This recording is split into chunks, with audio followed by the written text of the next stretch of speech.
Sir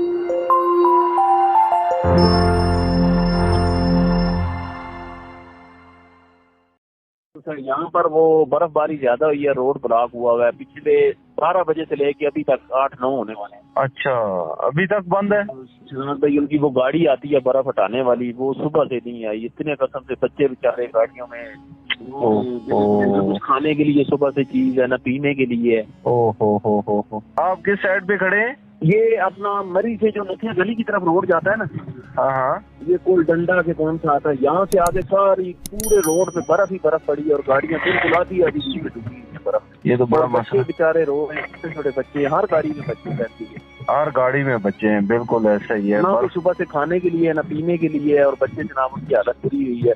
और इनकी वो एक गाड़ी आती है बर्फ हटाने वाली, वो ऐसे नवाब है, सुबह से ना कोई पुलिस वाला ट्रैफिक वाला आया है वो गाड़ियां आगे से हटवाता, ना कोई वो गाड़ी आई है बर्फ हटाने वाली।